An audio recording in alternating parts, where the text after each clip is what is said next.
Well, it just got through raining, and I thought I would bring you out, show you the chickens and everything that's been growing this year. So let's start when we come out of the garage. An ornamental pepper. I did have two, but one of them didn't make it. The purple peppers turn red when they're ripe, and those are a beautiful purple. Then I have my Nasturtium, and it was really puny last month, and it's really taken off. I have my basil and oregano and dill, and I've got just a few dill seeds that I need to get before the birds do. My lemongrass, sage, rosemary, and thyme. The lemongrass took that over, so the sage and the rosemary and thyme didn't get very big. But I've been coming out here and pinching off some for the chickens, and they get a little treat every night. This was a failure. I think I had way too many in that pot.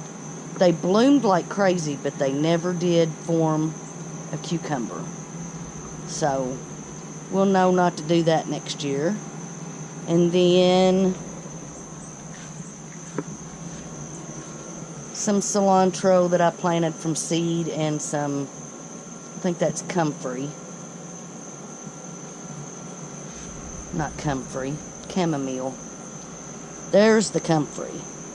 Now I come out here and I get a few leaves for the chickens, and they just absolutely love it. Let me show you the rhubarb. There's the rhubarb. Our tiller broke, so I planted them in bags of compost. That's a stat flight helicopter. Hope everybody's okay. But the rhubarb is really taking off in that.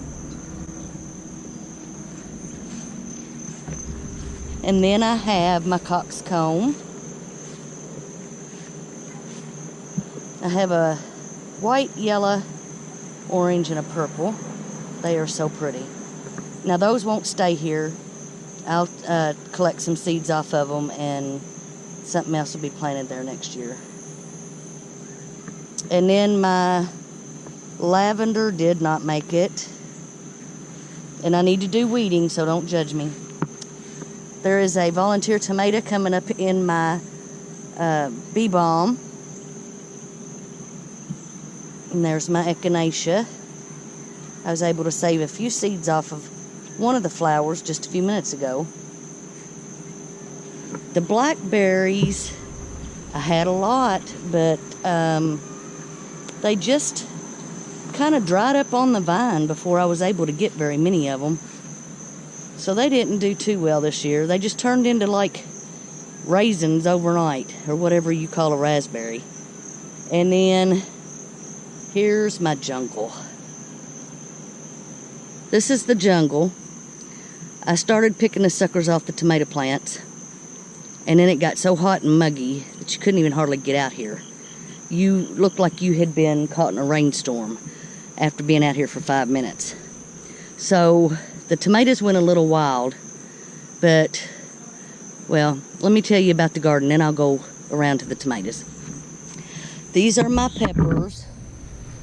There is a small yellow tomato that my aunt gave me, and I wind up feeding those to the chickens. I just don't care for the flavor of them.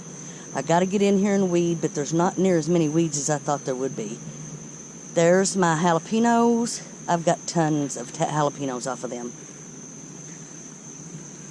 Here is part of my butternut squash, and I'll show you where the butternut squash is here in just a second, because it's not over here.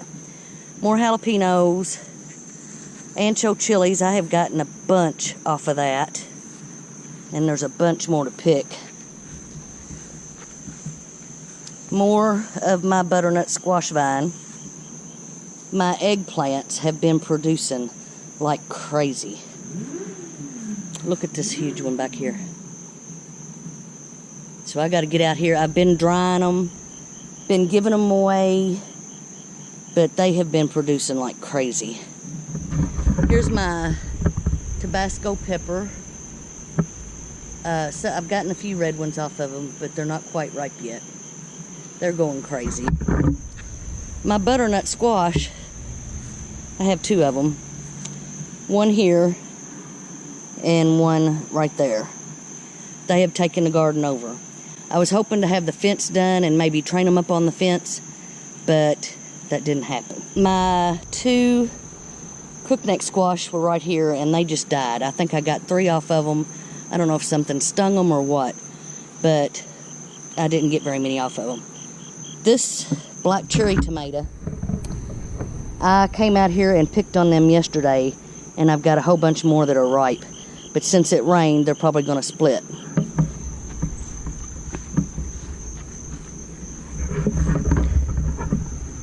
Now here's my old German tomatoes. They get huge. Now I've gotten a bunch of these, and they are one of the best yellow and pink striped tomatoes I have ever eaten. And it looks like the rain knocked down one of my branches. I'll have to tie that up. These are my 2 giant Belgium tomatoes, and I've gotten quite a few off of them. They are a delicious pink tomato. I don't care much for the reds. I like more pinks and yellows. And here's more of the butternut squash vine, and there's tons of them. I don't know if you can see back in there. There's a couple of them back in there, and they're just all through here. Here is the Swiss chard. I've cut on this 2 or 3 different times. I'm trying to get it to bolt so that I can save seeds off of it, but I don't know if it gets hot enough here for it to bolt, but we'll see. Back here is a green pepper that a neighbor gave me. And my little, these are cayennes. They haven't done very well. I see quite a few on there, but they're not turning red. Now here is what I've been disappointed in. These are the federale paste tomatoes, and they ripen from the bottom up, which is what most tomatoes do. But they're so long. Let me find a good one. See? They're so long that by the time that they get ripened up here on this end, they're already almost rotten on the other end. Plus, bugs have been getting on them really bad, more so than my other tomatoes. And I've just not had a very good luck with paste tomatoes. I don't know if it's just the type of tomato it is, or if it's just pickier than other tomatoes. But now, like I said, these have done great. There's been some birds nipping at them. I haven't had any blossom end rot. They've just been doing really, really good. So that's the garden. Here's the yellow tomato. I don't know what exactly that is. It looks like birds of something gotten in there. And got a big weed there. But other than that, I mean, just a few weeds, not a whole lot. I think that the wood shavings that I put down has done really good. Here's a butternut. It's good size. I'm going to do a recipe on the butternut squash that I do. It's really good. Really good. So let me close up the garden and I'll show you the girls. Okay, here's the girls and Andy. We found out Aunt B is an Andy. Hi, sweeties. There is Andy. I'm going to insert a clip right here of his very first crow, or makings of a crow. He did it 5 or 6 times one morning and my heart just sunk. By the time I got my phone, he did it one more time, and that's all I got was just that that one crow.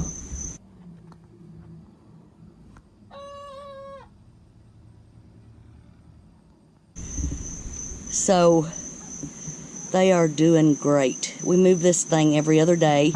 We had butternut squash for lunch, so we threw out the seeds and the rinds, and they've been going to town. And then last night we had corn on the cob, and they absolutely love corn on the cob. Pay no attention to the ramp. I've got to do a clean out. But they are doing great. We love to watch them. Love, love, love to watch them. So I have one more thing to show you, and that's out front. So I'll take you around front.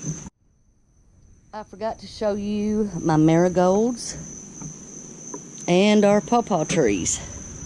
We still haven't put them in the ground because we still don't know where we want to put them yet. So let me take you around front. This is the dragon fruit plant. And that's the little bud I showed you a few weeks ago. It's really getting big. This one over here, I have determined is dead, so I'll be pulling it up. But I'm excited for that one to get bigger. Now let me take you inside and show you what I got at the farmer's market. I got a few large green tomatoes for some green tomato relish that I'm going to make this week. I got candy onions. Well, that's what they said they were. I've never heard of candy onions, but some of you all may have. I got a few red peppers to put in the green tomato relish. Got another dozen of ears of corn to put up. And this is called a Jardale pumpkin. And they say that they make the best pies and roasting pumpkins that you've ever eaten. So I'm anxious to try that. And I've just got a few seeds to save this week and a few recipes to make, and I'll bring you along for one or two of the recipes. So I hope you all have a blessed day. Thank you for watching, and we'll see you next time.